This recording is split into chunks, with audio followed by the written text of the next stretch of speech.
good. How are you, man? Good. Just being patient. Patience is the theme right now. Yeah, You know what I that's mean? a perfect word for it, man.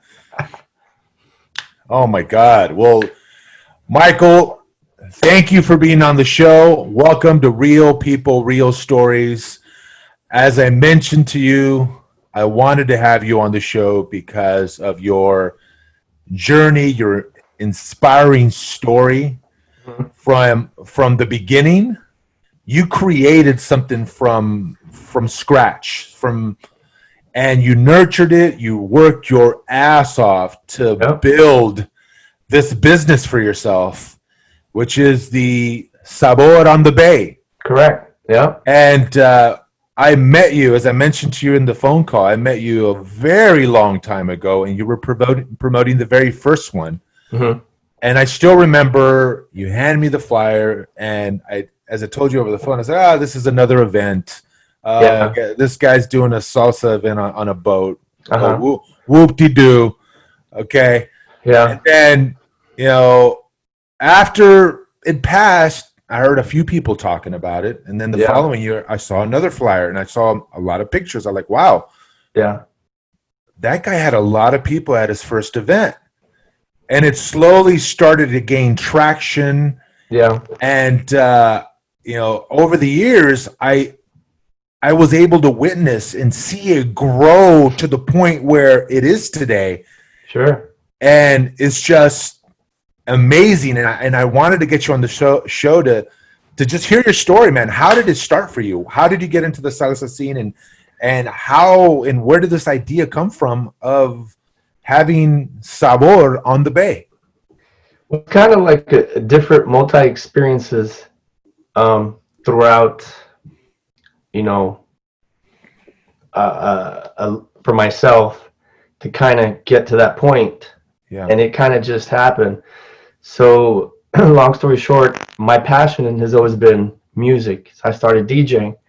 From DJing, it led to other things. I worked at Capitol Records in LA for about a year and a half, and then being having lived in LA for about a year, it opened me up to the Latin demographic. And I'm from San Diego, so it's night and day. Right. Whereas the city of LA is pro Latino. San Diego's quite the opposite. It's very suppressed. And so, with the whole internet taking over the record labels, I had to go back to what I used to do, which was promoting nightclubs. So I DJed and promoted nightclubs. So back in like 2003, I started doing one-time Latin events.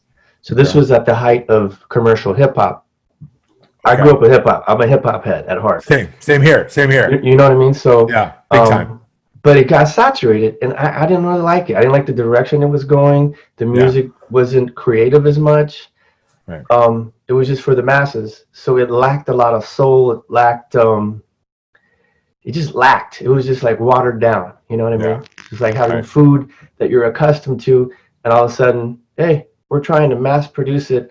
We're going to cut corners and blah, blah, blah. I didn't like Right. it. It wasn't to my palate. You know what I mean? Right.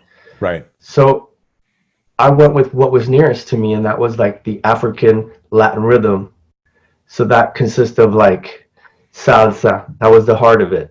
So I knew that salsa was, again, like food. I'll give that as a perfect metaphor throughout this because I'm a big foodie as well. So sometimes not everyone has the same palate. So you kind of have to, um, like Indian food and Mexican food is strong for some. So you kind of have to, you know, um, get less ingredients or chile or flavors. And that's when I Right. mixed it with different things. So it wasn't just a salsa event. I started doing one-time events. I did that under a different name. It's called Azúcar in San Diego. Okay. And I kind of got burned out after 5 years. The nightclub really sucks energy from you, whether you're a Right. bartender, a manager, Right. promoter, DJ. It's just it's a it's a hard lifestyle to maintain because you're out late at night. You're dealing with like all your sins from the Right. opposite sex, the late night eating, the drugs, the alcohol. it's hard, you know. It's Yeah. right there. So Right. I got burned out, and I took a break. Started managing a club. So I always I like to know how to work to develop things from the inside out. Okay. So I kind of was going through different stages, and then I worked for Cafe Sevilla, Okay. and I said, "Get me away from the nightclubs. Don't want it no more." And they picked me up as like a manager for the restaurant and for the internet. So I dealt with like Yelp, bad reviews on there. Oh, cool. Okay. Right. So Sevilla knew my background as far as nightclubs and nightlife. So like, hey, we're having trouble with this idea in Riverside. Hey, why don't you talk to the promoter in Long Beach? What do you think about this in San Diego? So I was like, it's kind of like asking Michael Jordan in a sense, hey, how do we make a better team? And it just came second nature to me. I'm like, this is wrong, that's wrong, do this. You need to kind of rearrange this.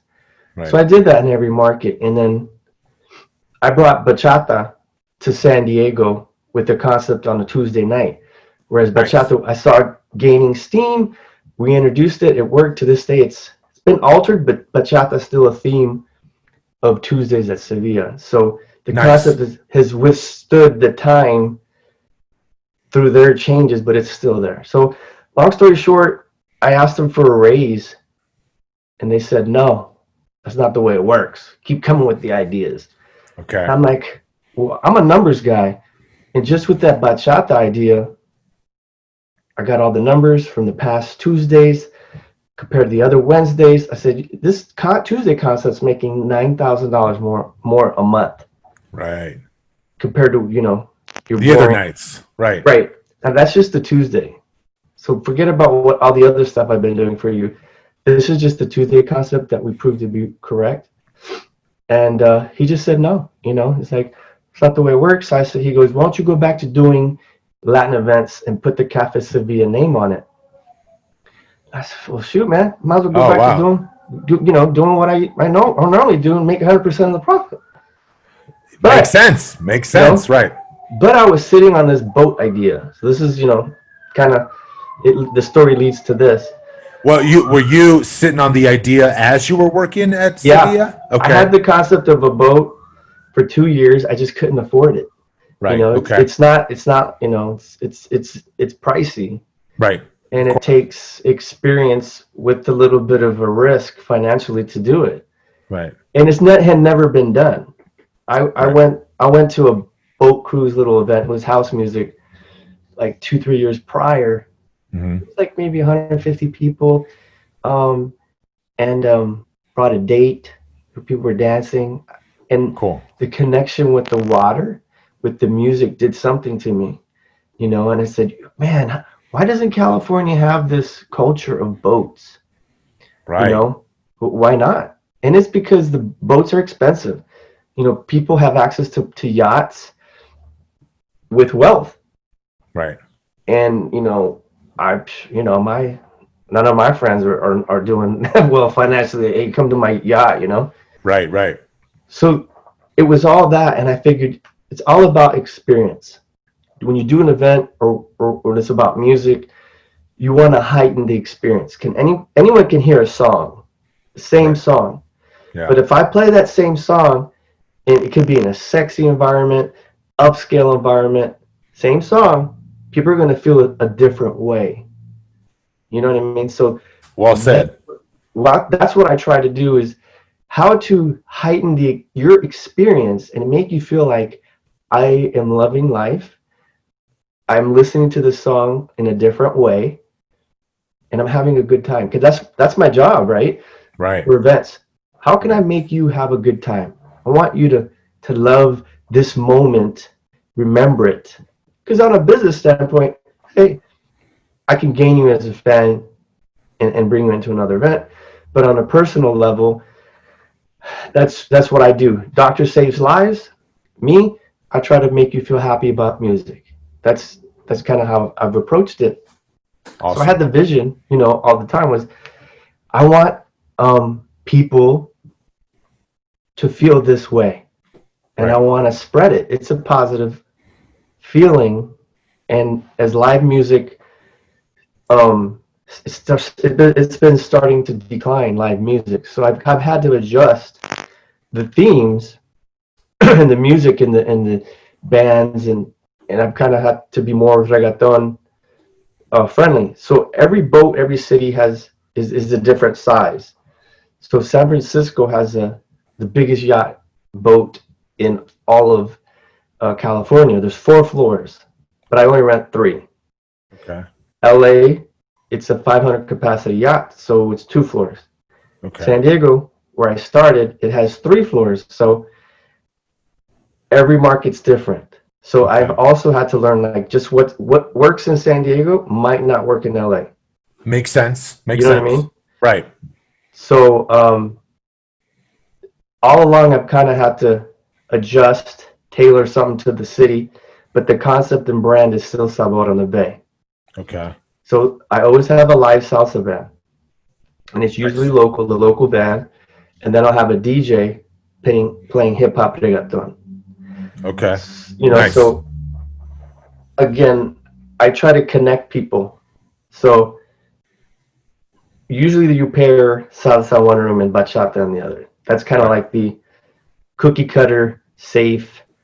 They both go together. Right. But I felt we're in 2020.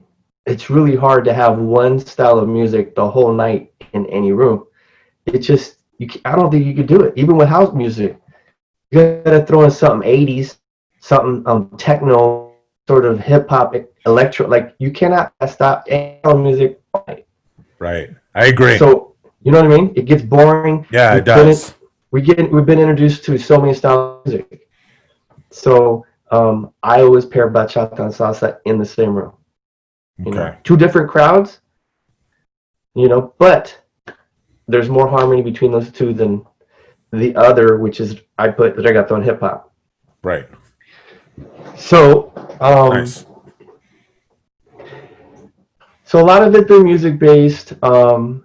I was burned out with San Diego, like I mentioned in a few minutes ago, that LA is different. It's pro Latino, whereas San Diego's not as much.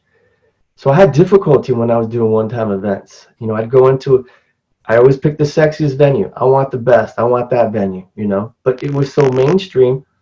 Say, hey, I would approach the venue and be like, hey, look, can I do a Thursday night? Right. You know, and a lot of one in particular, you know, and it still sticks with me to that day. They just said no, and I said, well, why? You know, it's like anything. I could buy it. Why not? I can understand if you don't want to sell it, but to Right. say, Right. hey, we don't want to be branded as a Latin club Right. is a whole nother story. Right. So I use that as kind of motivation for me because I feel it's a different form of discrimination. I feel that's me. It is, and You know, I've heard that before right? from other promoters and myself, where Yeah, the owners would say something along those lines, where I don't really want to promote it as a quote right. unquote Latin club. Yeah, Yeah. and So and I get it because you may have the money to start this business, right. but that doesn't mean that you're a great business person. That doesn't mean you know how to do you don't have a multicultural vision. That doesn't mean that's you, not me. I've always had Right. that vision. Right. So it shocked me. It was the game I didn't want to play. I was tired of playing. I have to Yeah. explain to you why my night and my consistency and my track record is good for you. If I have to explain that, Right. then it's already a bad match. Right. Right. So I've had to learn over the years just through confidence and experience, and it's just like a relationship. You know, when you start seeing red flags, cut it from the beginning. You know what I mean? So Right. that's kind of like, hey, I was tired dealing with that, and I said I need somewhere where they'd love to have me and they appreciate what I do. So instead of the land, I thought the water. So Nice. you know, so the company Hornblower, they've been wonderful. They've been great. They treat everyone the same. They said, look, if you want to rent it, we don't care what you do as long as it's not offensive, and here's the rate. Okay. That's simple. You know, That's awesome. And so San Diego was the first market, correct? yeah. So San Diego's been 12 years, It's been 12 LA's years. been 4, and then San Francisco's about to be 5. Walk me down your first year. How was that? Okay, so the first year, as I mentioned, I worked for Cafe Sevilla. So I I convinced the owner, the one who said no, he doesn't want to give me a raise, Right. that, well, how about we do an event for you and put the Cafe Sevilla name on it? Ah, okay. You Right. know, like, hey, Smart. your name's in bright lights. Yeah, here's your name is in bright lights. Yeah, You know, smart. Smart. and he took it, and we broke even the first time on a smaller yacht. It was a test run, Okay. and I remember him calling me as we're on the boat, and I was just so disappointed. You know, we had broke even, so I was like, man, I didn't prove myself. But it was proof of concept though. So it was He was smart on your laughing. part. It was smart Correct. on your part. Right. But he said, Michael, the amount of PR we received from this is well beyond what we paid for everything. He goes, I want you to do 2, 3 times a year. Hmm. So we did them. So I did them in different months, and I learned again what month to start, what month to end, what to avoid. Okay. Um, so just because you have a good concept doesn't mean it's going to work, all year round. Right. So with the concept of that, I've always done like themed events. So my classic dress all white, to me, um, again, who doesn't like to dress up? Right. It adds to the specialness of the moment. White it just makes you feel, something nice is good going to happen. It's a special outing, Yeah. and it's very Exactly. popular. It's very popular with the yacht scene. So I've done other colored themes, but that's the one that stuck. People like it, and it's kind Okay. of. I've been really fortunate for about this will be my 12th year of doing uh, Sabor on the Bay boat parties. I'm in 3 cities: San Francisco, L.A., San Diego, and I've also been to Chicago for 2 years. Oh, nice. Yeah, Didn't do that. so Okay. Awesome. it worked. It worked. It's just it's a lot of effort when you don't live in the city. It's Right. you really got to nurture yourself with the community and stay active and be like, hey, I'm not just here to just do my thing and leave. You got Right. to nurture those relationships. Right. And I said, that's too much. I'd rather focus on the West Coast, focus on home at Southern California. Yeah. And now I just feel like after 12 years, I'm ready for something different, something bigger. So I've been thinking music festival, um, you Nice. know, you know, 10,000 or more. But Nice. there's a Nice. lot of politics in that, and you need some heavy money, like at least $1 million. So the Right. investors it's tough to find. It's tough. You have investors, different ideas. Yeah. Absolutely. So, like your first year, Uh-huh. you did it with. It wasn't really a partnership with Sevilla, or was it? Yes. So the Was that first the was called was that Sevilla on the Bay. Sevilla on the Bay? And was that the first year, second year, third year, or when did you kind of break off and really focus it like So your baby? right. So after 3 events, they actually let me go. I was laid off. Okay. So back then I didn't know why because they haven't doing a good job, blah blah. But marketing is usually the first thing to go into businesses, Right. and I didn't know at the time they were closing the old Sevilla, and they were saving money in a sense to rebuild this or build a second newer location in San Diego. Right. So I was part of that process in a sense, because I just didn't see why they would. So when they let me go, I was disappointed, but at the same time, I said, you know what? This is a baby that I created. You don't find value in that, and it's starting to gain momentum. I'm just going to switch out the name Sevilla and put Sabor Okay. on the Bay. It's a Okay. Latin flavor. Yeah. And so I funded it myself. And Nice. I just started doing it. I had to rebrand it, and it it's been fun. It's been a learning experience. Yeah. Um, and yeah, I'm really happy with it. That's awesome because you've been you it started this from the beginning. You've nurtured Yeah, it, and it just has it's grown and grown and grown. And yeah, for the listeners out there, some people may not be aware that you also have a Sabor on the Bay in LA and San hmm Francisco. hmm So you have it in three different markets. San yep, Diego, of course, is the home, yep, and to to get it to the point where it's gotten today is yeah, very impressive. yeah. So it really shows the amount of just dedication and hard work. Did Yeah. in the beginning, how many hours did you do you work yourself just to make this happen? Because it just seems like you put so much effort. It's impressive. I don't know, but it's like when you have a vision, you Yeah. don't really see it as work. I just felt like, you know what? Right. I'm doing what I need to do every day, Yeah. even when the event's over. You have to kind of plan for the next one. What am I going to do different? Right. Um, and then social media. That's been really helpful, but also, um, Which also wasn't around when you first started. right, exactly. So the strength of my background is, we started with, there was no cell phones when I started. I started in '97. Right.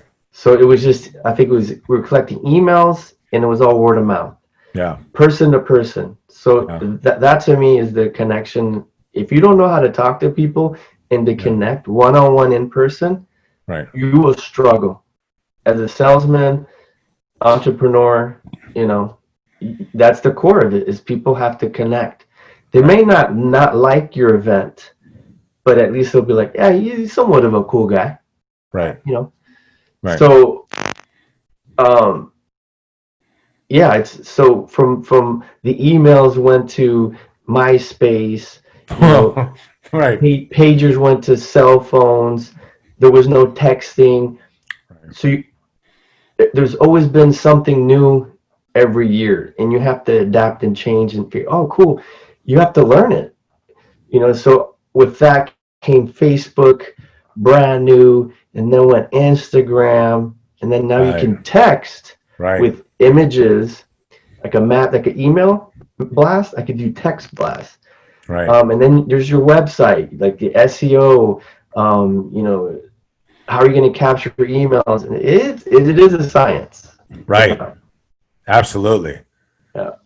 And then, not to mention going to every city, establishing relationships, meeting, creating a whole new database, and you start all over. Like, hey, this event never existed, but it does in this other city.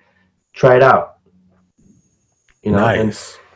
the funny thing about the yacht experience is that it's really big in Chicago, New Hmm. York, and Miami.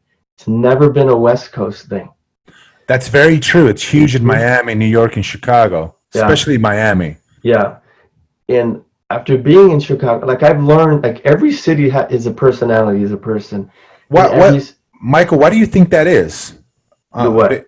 why do you think it's just so huge on the East Coast and not so much on the West? You think it's a personality for? I mean, for, what do you think it? It has a lot to do with progression in the Okay. city. That New York is a progressive city. Right. Right. Everyone's exposed to different things and Right. they're more accepting. Right. Chicago is at the cusp. They're like right. New York's Right. like their big brother. So Right. San Diego's like to LA, whereas Chicago is like to New York. New York. That makes Yeah. sense. Yeah. And San Francisco, to me, it's in a league all by itself. Right. They're Right. they're they're just kind of like it reminds me of Chicago a lot because it's like, hey, we can dress down and casual, but still have class and know about culture and be Yeah. open about things. You know what I mean? Nice. So Nice. New York and LA is a little more like, we got to dress up and look pretty. I can't go to the supermarket looking like that. Nice. You know, Awesome. a little more judgmental. So, Nice. um, Nice.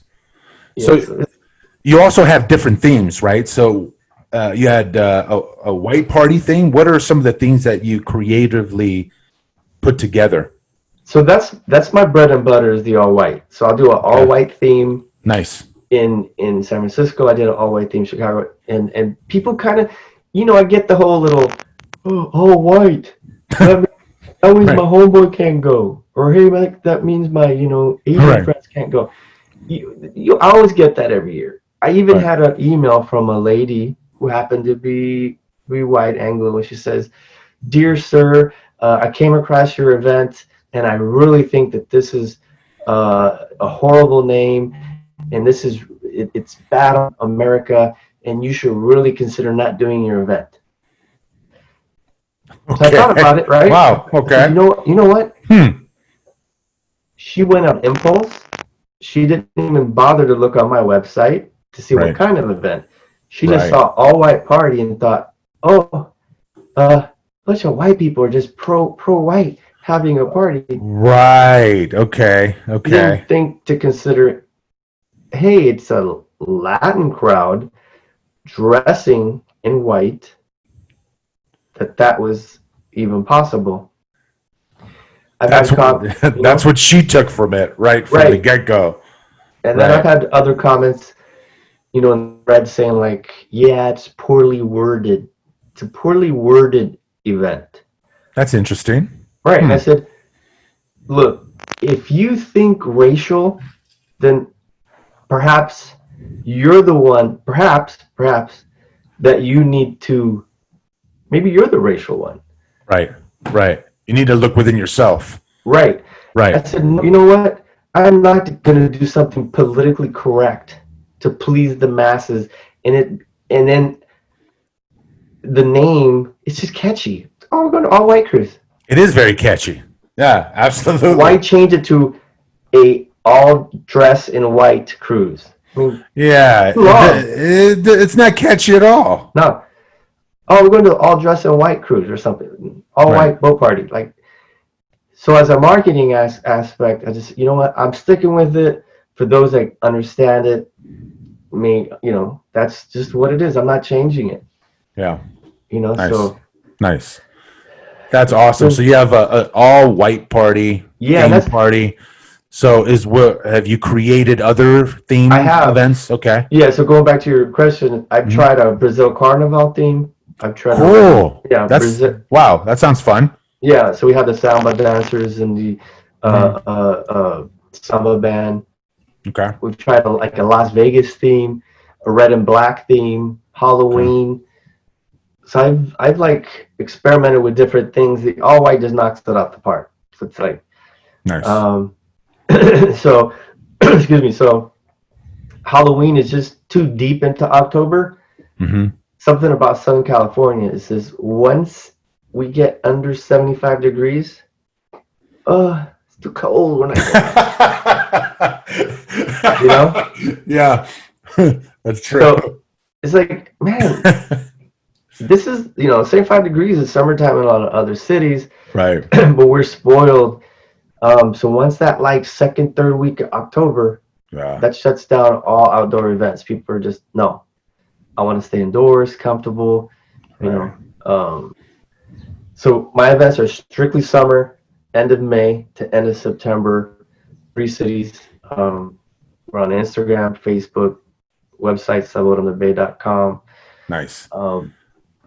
Yeah, so it's So, dude. So, Michael, yeah, walk me down what I will experience for the sure. first time walking into Sabor on the Bay, San Okay. Diego. When I So purchase my ticket, when yep. I walk in, when I'm about to walk into the yacht, Mhm. describe the visual experience for Sure. me as a newcomer Yep. walking in. So, well, first of all, so I'll generalize Okay. because every city is a little different. So you park your Right. car, you take your Uber, you meet your friends, you wait in line, and you'll Okay. see a sea of people dressed in white. That's cool.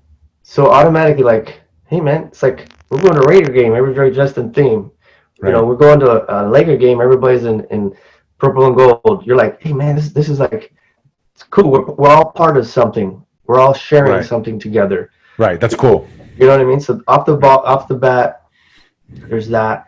Um, you're near the water. You see the boat docked, Yeah. and single file, get in line. So you go onto the like a stairway kind of, and Mhm. you kind of following everybody. And it's about sunset, so the sun's coming down. So it's a little on the romantic side. A lot of Cool. couples go, Okay. um, and then the music's hitting. So I've instructed all guys, we're hitting it hard right away. It's not a build-up night. You know what I Nice. mean? Nice. It's Okay. we're having 1,000 people all at once within 45 minutes. None of this. Then we'll play a little R&B to warm up. Nope. We're going heavy. Bad Bunny. Give me your salsa dura. Give me your boom right away. Yeah. So usually you walk into one genre of music, and Okay. so people usually go to the bars. They Right. sit down to find seating. They go directly to the deck because they just want to see what's up on the water. And it leaves at 9. Cool. So you hear the captain, ladies and gentlemen, how you doing? Welcome to Hornblower. Uh, blah blah blah blah blah blah. Have a nice time. And so the band will start, salsa band, Awesome. and another deck, the DJ will start. Boom, and now you just get to just sit back and relax. So That's awesome. you can dance, you can watch people dance, you can drink. You could go on the deck and just chill by the water. Yeah. So there's a little bit of different things. You could go meet people. You could Nice. bring friends, go with family, celebrate a birthday. We've had a couple wedding proposals. Really? We That's have awesome. bachelorette parties. Okay. So it's a like a an occasion for anything almost. Yeah. So Nice. That's awesome. so within those 3 hours is a 3 hour cruise. So Hmm. LA doesn't have, it's a marina, so there's not too much to see. Whereas San Diego has the beautiful skyline. You go into the Colorado Bridge. Yeah. And San Francisco is just, to me, hands down, the best uh, uh, water experience, I think, in the world. Because you have the Golden Gate Bridge, you have Alcatraz, you have AT&T Park, ballpark, you have the Transamerica building, Right. you have the Bay Bridge. There's just so much going on. The Golden Gate Bridge, you go underneath it. Like, there's just so much. It's That's just, true. I never really thought about it that way, but it is now, amazing. yeah. It's just like, wow, I'm right here in this place and time. I could be anywhere in the world. You're on a boat underneath the Golden Gate Bridge, an world icon, listening to salsa, listening to reggaeton.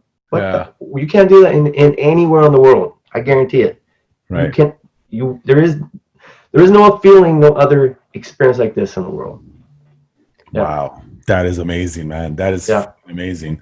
So like from your first couple of cruises or the first boat events that you had in San Diego, what were the numbers like? Was your first night, you mentioned that it was break even, Yeah.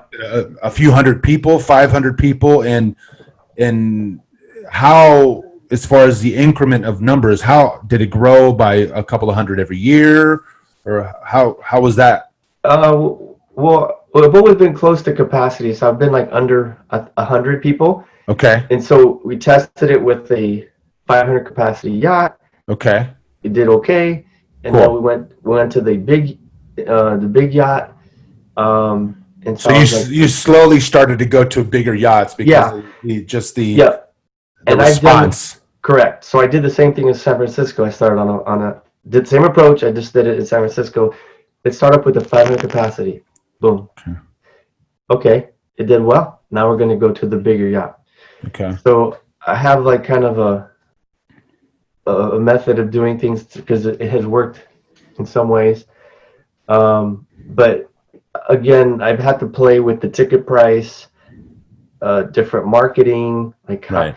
over time, you have to go for a younger crowd. Right. So Right.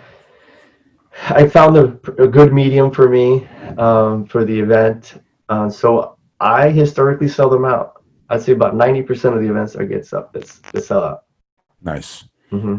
And what's your capacity on each market as far as attendance? San Diego just increased, so now it's 1,200, Okay. 3 floors.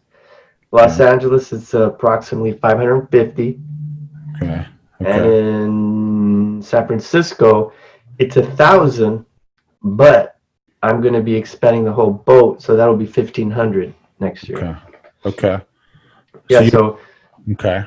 yeah. So obviously, the COVID-19 is just shaking things up for events and for what I do. So will there be any this year? I don't know, but I postponed them. San Diego and LA for end of September. San Francisco end of September, even though it's not advertised. Will they happen? I don't know. Right. I don't know. And this past weekend was the weekend that you Yep. usually have it in San Diego, correct? Correct, correct. And then Okay. Tuesday or 2 days from now will be LA. And So two I days always from do. now, we Yeah, do LA. yep. Oh, so you do it Memorial Day weekend in San Diego, and then the Correct. weekend after in LA, Yep. typically. Mhm. And in San Francisco, when is that usually? That date Like on mid that? September. Mid September. Mid-September. Okay. Uh-huh. And then I Okay. just added a second cruise to LA because LA's a major market, Yeah. and there's the number one Latino market in the United States. So I figure, maybe again, tested out with one, did well. Next year did two, third Okay. year two, and I changed the theme. So I've had to readjust. Again, every city's different, its own personality. Sometimes things don't work in one city was in the other. Right. And there's definitely a lot of growth potential in LA. Right. Hmm. Right. Yeah. Okay. So yeah, it's been fun. Usually we get like a little celebrity element in LA. Mm-hmm. Mm-hmm. We had a couple actresses show up randomly, and then in San Francisco, you'll have Timba and Cuban music is big up there, so we have a floor there. Okay. Whereas I don't have that in the other two markets. Nice. Okay. Awesome. Yeah. That's So awesome. yeah, Wow.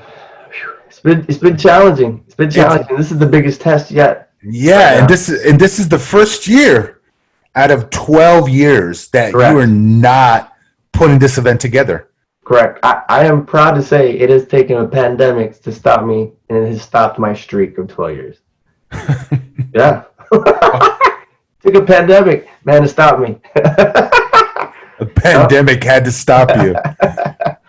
Oh my goodness. So for right now, you are tentatively moving the dates to September.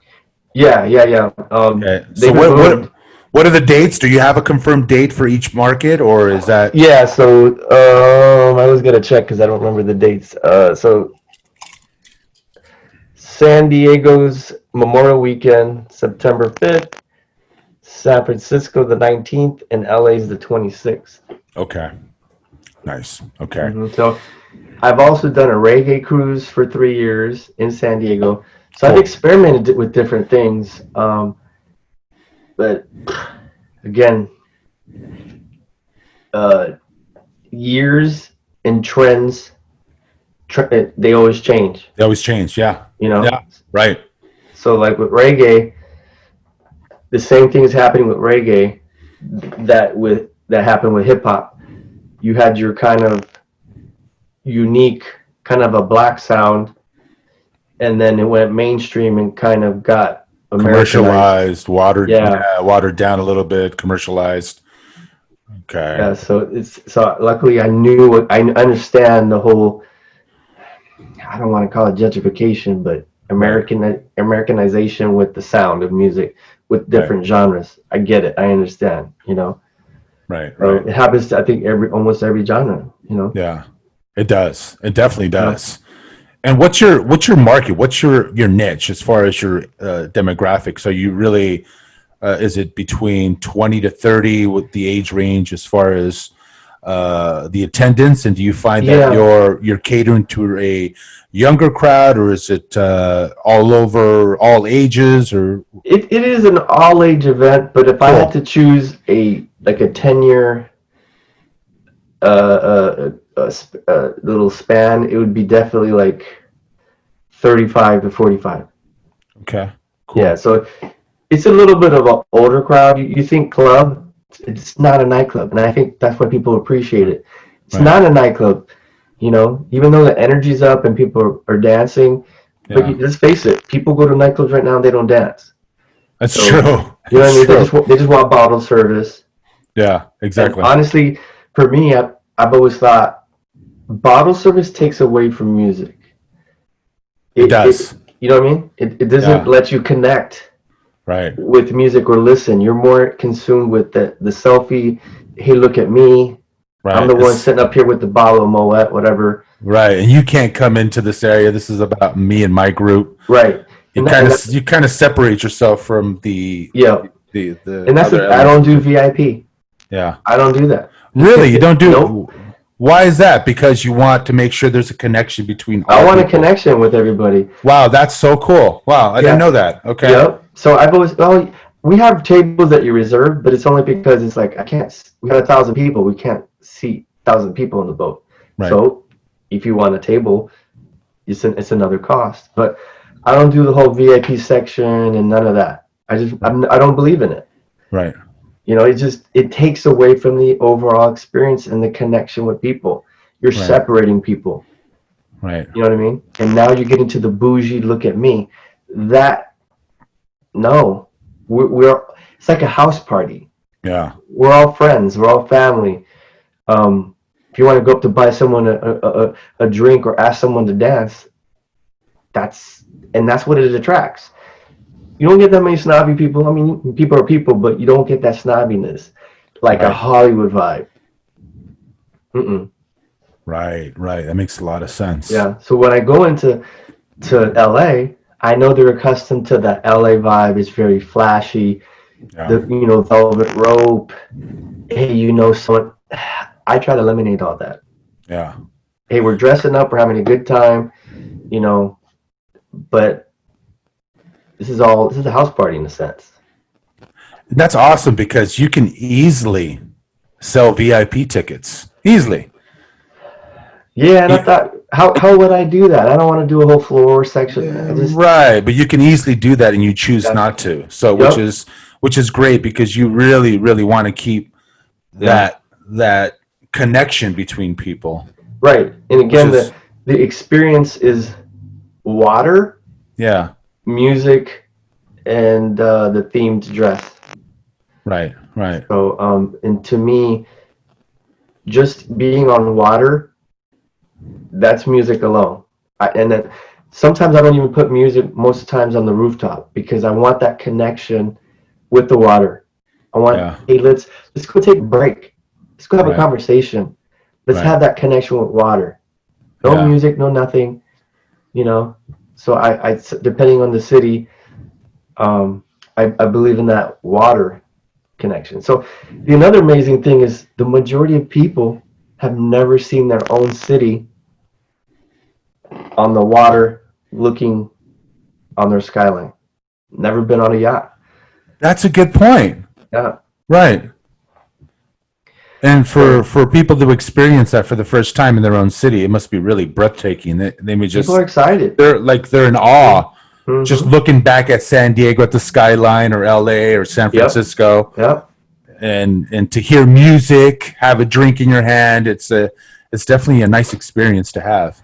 Yeah, and again, it's a party vibe. It's not like it's not Yeah.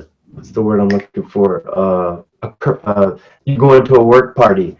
Right. It's not, it's not a wedding where they're playing like music for everybody and it's super commercial. Right. Not, just a niche.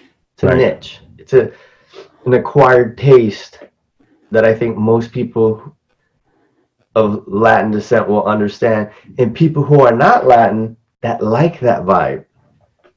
So Right.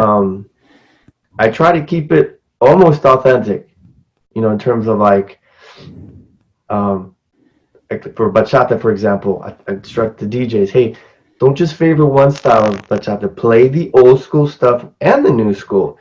You know, salsa, same thing. Right. We'll just play all old mambo. Mix it up, mix it up. Throw a cha-cha, throw a merengue. Like keep it well rounded. Nice. You know, keep people on their toes. Do you have anybody? Do people get to learn how to dance? Or you have classes or any of that in the beginning? Again, I don't do that. I don't do Okay. dance routines. Yeah. I don't do that, and I don't do lessons. Okay. So right when you get in there, it's just a heightened experience right away, straight to it, and it's not even the slow romantic salsa. It's the hardcore stuff. It's the hardcore hip hop. Right from the get go, it's just like an explosion as you walk in. That's it. Awesome. Yeah, That's awesome. I stripped it down to what I think is a good party, good experience. Energy. And what works? It's worked. Yeah. Yep. So a lot of people, Mike, why don't you just do a bachata room? Look, I get it. It's the big dance movement. Bachata has taken over salsa. Right. Salsa is now that 40 and over club. I get it. I get it. Right. But no other genre of music is going to be that stylish and sexy. That is salsa. It is an art and a craft in its own right. It's live music. These guys are musicians. Yeah. You know, and you get to watch them. Right. And then the rhythm and the dance between the man and woman, it's different than bachata, you know? Right. And that's why I always feel like that's the foundation. So a lot of people call it Salsa on the Bay or the Salsa Cruise. It's not, because we have other genres, but because salsa has been neglected and no one plays salsa no more. So it's easy to label. And back when I used to do one-offs, non-Latinos, I would say, hey, it's a Latin event. And they would say like, oh, you play salsa all night? Right. Again, you have a lot of the misconception of what Latin is, what Latinos are. Right. Oh, you don't look Mexican, and Puerto Rican. Look, Latino is everything. Caribbean, South American, Central American, Mexico, and it's even in the United States. Right. So it could be Americanized and still be, Latino, Latin American. So there's different facets of being Latin, and that I love that. The beauty of it is I can't just be like, it's one genre only. Right. Right. We play hip hop. Oh, well, hip hop's not Latin, but we listen to it. Why not? Right. So good. That's a good point. Yeah. To me, the Latin ear is the most diverse. Right. In my opinion, because you have every ethnicity. Hey, we all grew up with some of what our parents played in music. We're exposed to different genres today in this era, but how many people can honestly say, hey, I still listen to music that my grandparents play, right? That my parents played, and it could be rock music, it could be disco that our parents grew up with, right? And then they have the roots of depending on what your background is. Hey, my parents used to listen to old school bachata or mariachi or whatever, and then hey, we've gone through the hip hop, we've gone through reggaeton, we've gone through bachata. Whereas if you're a different ethnicity, you may have heard it, but it's not in your catalog. It's still hip hop, still house music. Yep. Great point. I mean? Great Maybe point. 80s, but that's it. Our catalog's pretty wide. It's almost like a mashup where you're playing all types of different Latin, bachata, salsa, old school salsa, new school, hip hop, old, new, all that good stuff to really get everyone to really enjoy all types of music. And it's crazy. The Caribbean is at the forefront right now. So little ass Puerto Rico, God bless them what they're going through. Yes, but their music is booming. It is. Dominican Republic, Colombia, those three alone are just dominating. They are. And Big Mexico's like, what's going on here? They're dominating. What's happening? We're losing steam. Yep. Remember the good old days of rock en español? we dominated that era. Yeah. So that is hilarious, man. So have you thought of other markets to expand to aside from the 3 that you're currently in?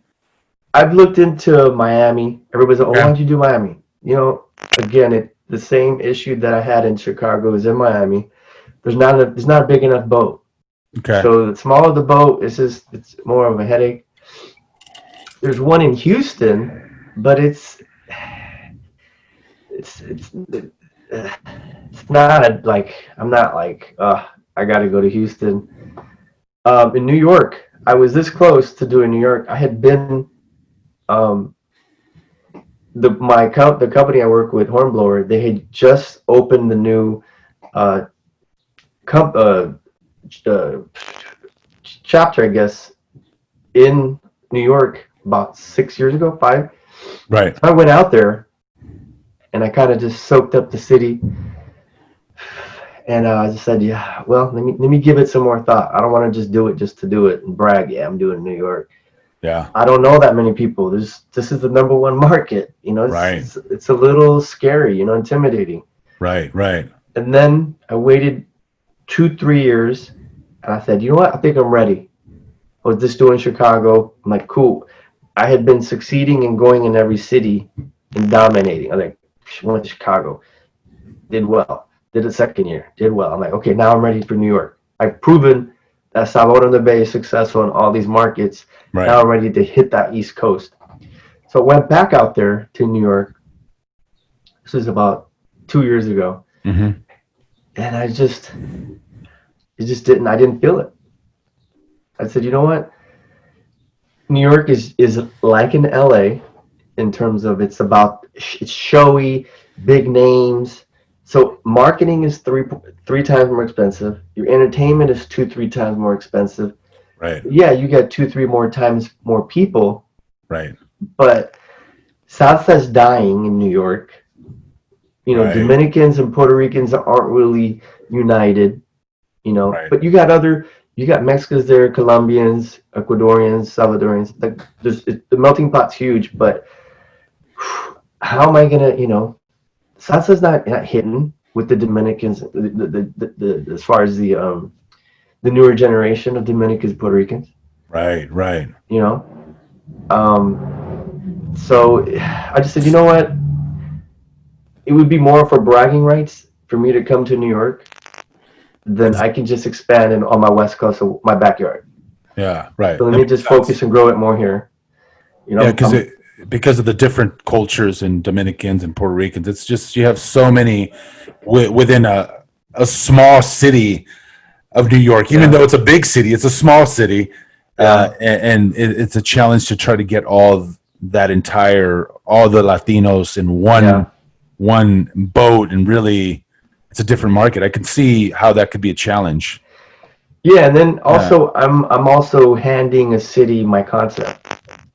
Right. So now, how am I going to protect myself from competitors that want to do it? So I've dealt with also that's a whole nother issue is I don't, you know, like there might be people that want to duplicate you. You know, when you succeed, people want to jump on the bandwagon and want to copy you. I've dealt with that too.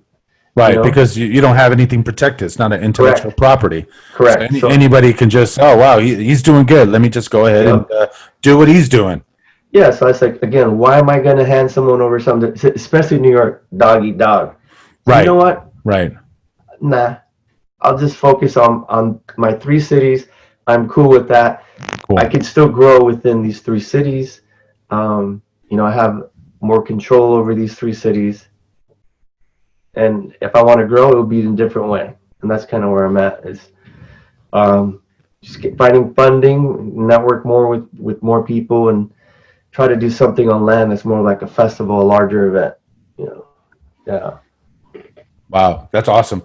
And it's earlier this morning, I had a podcast with a buddy of mine who was involved in the very first Coachella. Oh, wow. So it was a great story to hear. His buddy, which is a mutual friend of ours, called him up and said, "Hey, I have a concept very similar. It's very similar to your concept, where he had a concept, he wanted to bring it to life, Yeah. and named it Coachella. And my buddy that I had a podcast with this morning tried to talk our other mutual friend out of naming the event Coachella. And the event was He was the creator. He was one of the creators. Yeah. He was the creator. His name's Paul, and he Yeah. created it in 1997. And it's the same thing, the same concept, and he just grew it, and it got to a point where it is today. So it's interesting. They had a 1 hour.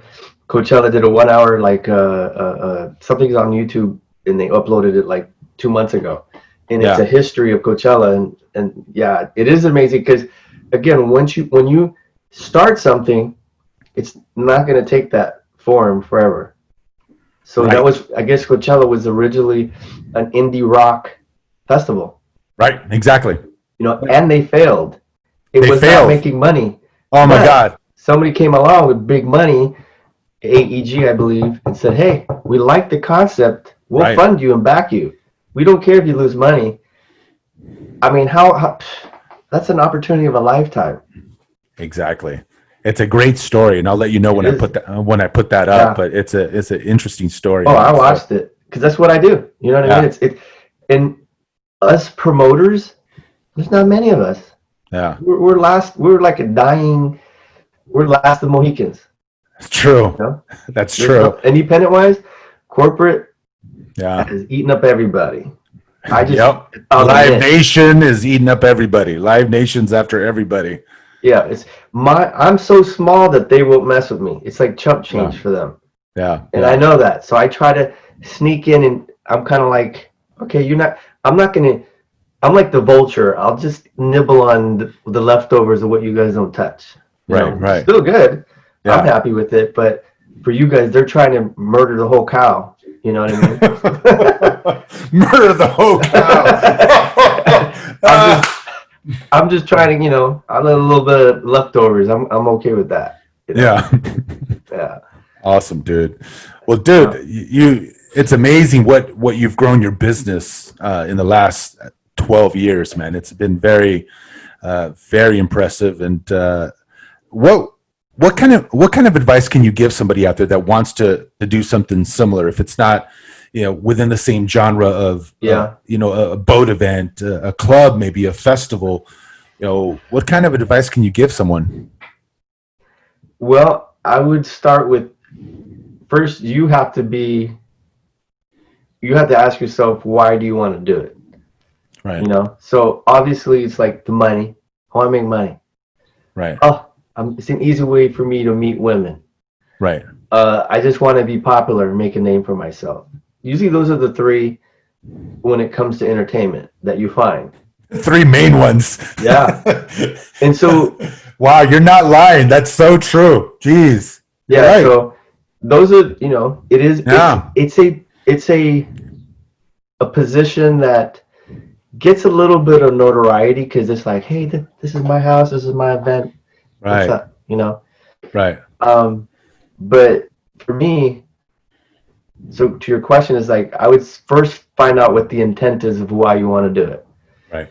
When it's business, that's a good indication because the other two, that should not, Right.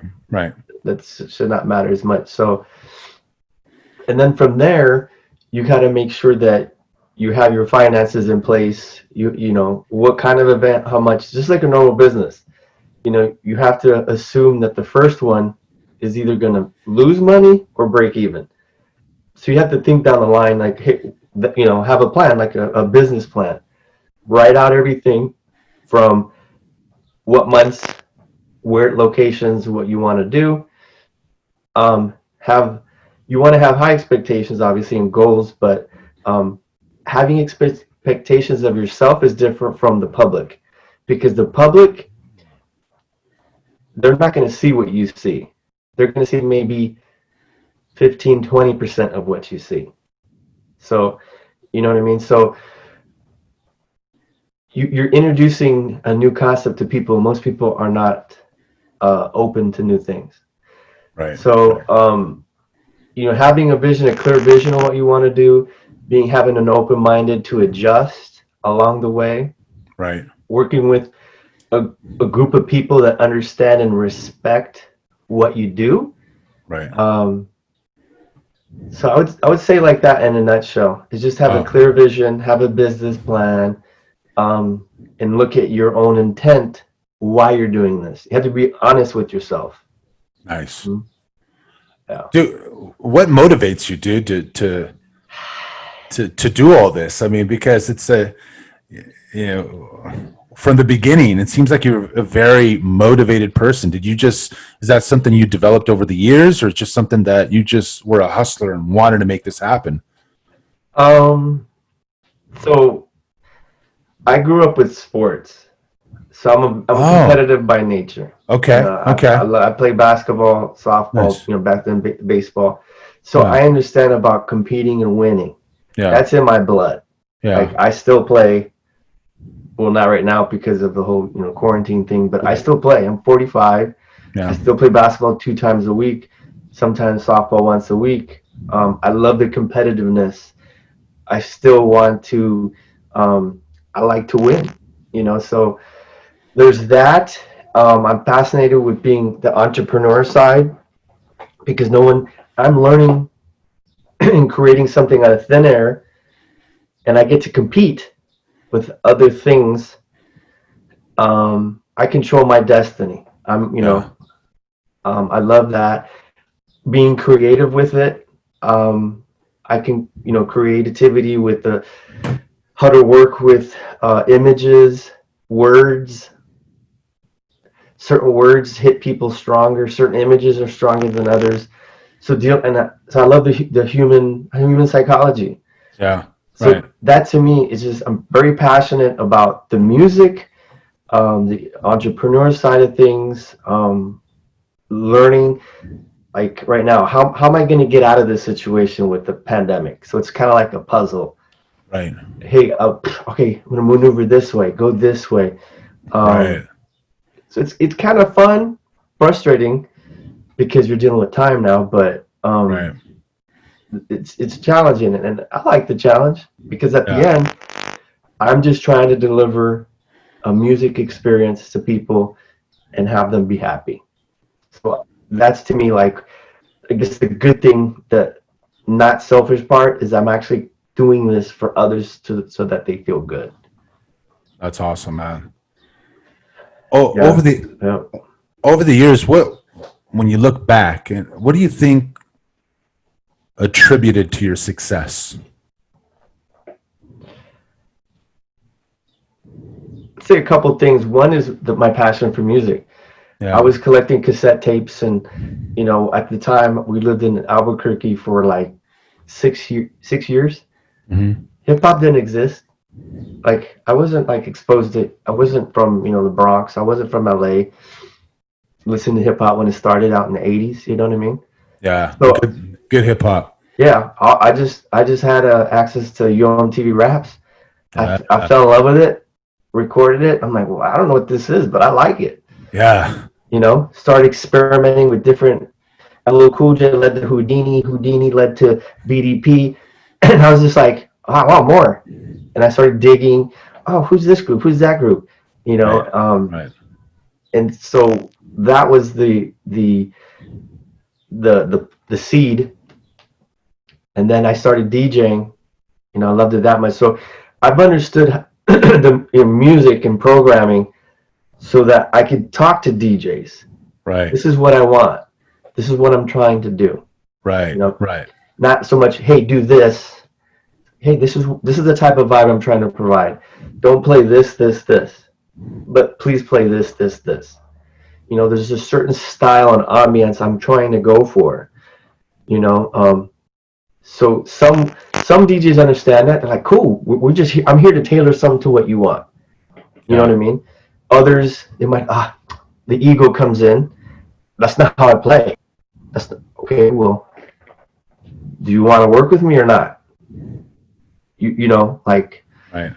so we all gotta set aside our egos, but at the same time, it's like I'm trying to create something. I have a brand, so but Nice. yeah, so that's pretty much driven me. Is the competitiveness Right. and my passion for music. And a little bit is the people, the naysayers. People don't like Right. what I do. Right. Right. Um, it's so it drives me. It really does. It because it's like, okay, I can go to another city. I don't like you don't have to like what I do. Right. I'll go to another Right. city, and I know that they'll be more than happy to embrace it. I love that. I love that. Yeah. The naysayers, the negativity, it's you almost feed off it. Okay. Yep. Hey, I'll take this somewhere else. I don't care if you like this concept. I know there's many people out there that would love this concept. I love that. Right. I love that. Yeah. And just like with social media, it's kind of like you have a post. Right. An event is the same and it's similar because you do a post. Not everyone's gonna like it. Especially I don't. these days. Especially Yeah. these days. I don't like that post, or oh, Yeah. blah blah blah, or oh, that's awesome. The Right. events are the same way. Same way. Right. You're gonna get criticism. I didn't have a good time. Okay, why? Blah blah blah blah blah blah. It's too short. Right. You need to play more of this style music. Right. Whatever. So it's hard to please everybody. It's hard. It's tough. That is tough, man. When you look back, dude, Huh? in the last 12 years, now this is a good question. Yeah. What was your biggest takeaway from all of this, your journey? What was your biggest takeaway, the thing that you learned the most? Just one. You can narrow it down to a couple. It's a pretty All right. So one's deep on a question. personal. One's so one is always follow my. I have to always follow my instinct. Nice. So doesn't matter what other people were saying. Doesn't matter what's working in another city or even your own city. You gotta follow your own instinct. So I follow my own instinct. Wow, that's You know? profound. That Profound. two, personal wise, it's going to be difficult to have a love life. So there's a major sacrifice. Right. Not to say that I'm going to be single forever, Right. but it takes a certain partner to understand and respect what you do, because again, you're a little bit in the limelight, and yeah, some people gravitate. They love music, and it's a part of entertainment. Is the excitement, Right. and both male and females like it. So I'd say those are the two, takeaways that me personally have dealt with all this. Wow. Nice, man. That's awesome, dude. Wow. So we got to get you on one of them. I know. I 12 years later, I'm definitely going to be at the one in September. I have to be because it's just, I missed the first one. Aren't you in South Bay? I'm in South Bay. Yeah, I'm in South Bay. We're in Marina Del Rey, so it's not too far. Yeah, and my cousin actually moved to San Diego. He lives in Ocean Beach, so Okay. I'm gonna definitely reach out to him. So Yeah. I got to go to the original one. Can't go to the one in LA. I have to go to the OG one. Well, I would suggest to go to LA first, Yeah. and then you go to San Diego, because the you're like, wow. So then it's kind of like, it's like going to a horse, riding a horse, then go to a pony. Oh, right. You know what I mean? Right. So start on the pony, Then like, go to the oh, horse. this is fun. And go to the thoroughbred. Hey, that's it. And then, because most people, once you go to San Diego and then you go to Little Boat, you're like, I like it. Wasn't that fun? Because you already spoiled it. Right. You already spoiled it. That makes a lot of sense. That makes a lot of sense, dude. Yeah. So Okay. So, brother, where can people find you if they want to book an event? It's coming in September, and in all three markets. Where can they find you? So the main website for all the events is saboronthebay.com. Okay. Real simple. So also that name, Sabor On The Bay, is also on Facebook. There's a fan page. There's a Instagram page. Cool. Twitter, we don't use it that much, but I would say there's the website, Instagram, Facebook. I have a personal wise, I have a LinkedIn, I have a Facebook page, but the Facebook page is Michael Sabor. I Awesome. don't use my real last name. That's, for promotional purposes there. Cool. Yeah, so. Nice. And then the dates, again, the one in, correct me if I'm wrong, is it Labor Day week in September? That is the first San one. Diego. San Diego, Yeah. which is the original one. Correct. And the week after will be LA. So 2 weeks after. 2 weeks after, LA. Yep, and then the week after that, hold on. There's 4 weekends in September. Right. So the first one is Labor Day. Labor Day weekend. Yeah, so that's San Diego. Okay. Then we skip the 12th, Okay. and then the 19th is San Francisco, and then the 26th is to LA. Okay. And that's for this year. But traditionally, for the last 12 years, you usually have it in Memorial Day weekend and the week. Right. So out of those 3, it's usually just San Diego. Right. Cool. Comes to May, and then the first LA also comes behind. Got it. San Diego. So the dates are correct to September, but I just added San Diego over to September. Got it. Cool. So next, Awesome, so that's 2021. It'll probably be almost the same thing. Yeah, same dates. I try to keep the consistency of the dates every year. Awesome. Awesome, brother. Well, to conclude, man, you've been an inspiration.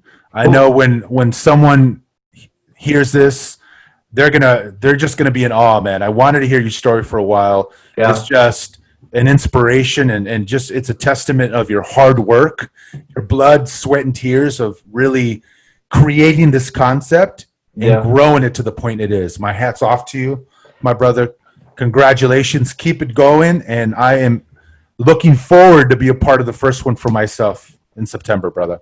Rudolph, I appreciate just with your time and having a platform just for me to speak and just spread, my little baby, which is now a teenager almost, Sabor On The Bay. So I appreciate. Thank you for the chance to talk. No problem, brother, man. Thank you for being on the show, man. We'll talk soon. Okay. All right, brother. All right. Take care.